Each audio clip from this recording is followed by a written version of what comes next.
Be a champion, not everybody can get to Mr. Olympia, but I feel that bodybuilding could have a positive effect on anybody's life. It's something positive to put your energy into, and that's got to be a good thing.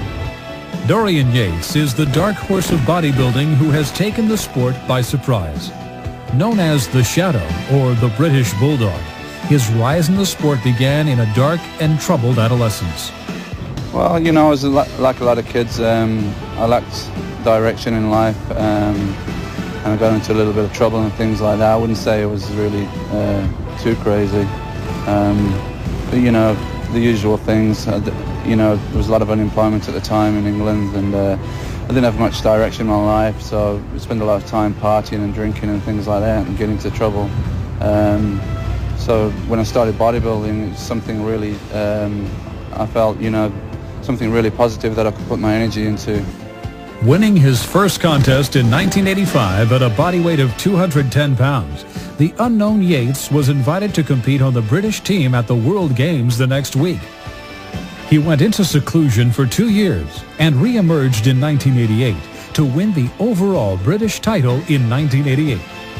Now a professional, Dorian was ready to prove himself against the best that America had to offer. But were the Yankees ready for him?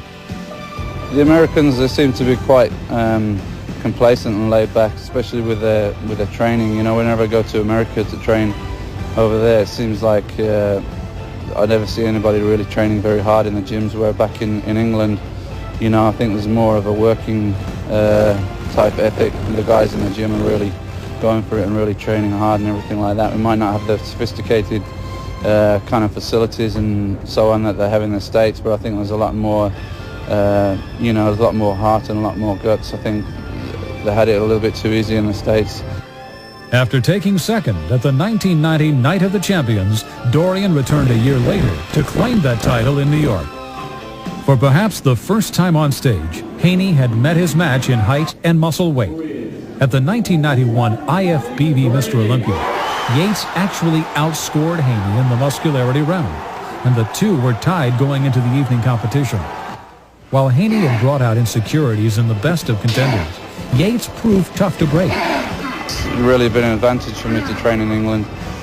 Plus for myself, with my kind of personality, I'm a very private kind of person, so I don't really like to be in the limelight all the time. I like to go home, you know, in my own environment, with my own family, my own friends, and everything, where I feel comfortable, and just train there, and nobody knows what's going on, and I'm working day in, day out, all year round to improve my physique.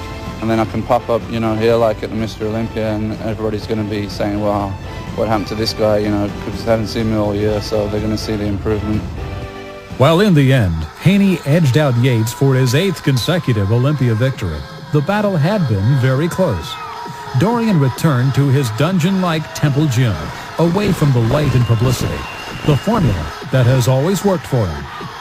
I'm prepared psychologically to come here, even though it might be my first Mr. Olympia contest, and people might think, well, he's going to be overawed by the occasion and intimidated. There's no way, you know, I'm prepared psychologically. I believe in myself, and, you know, I'm coming here to show everybody what I've done.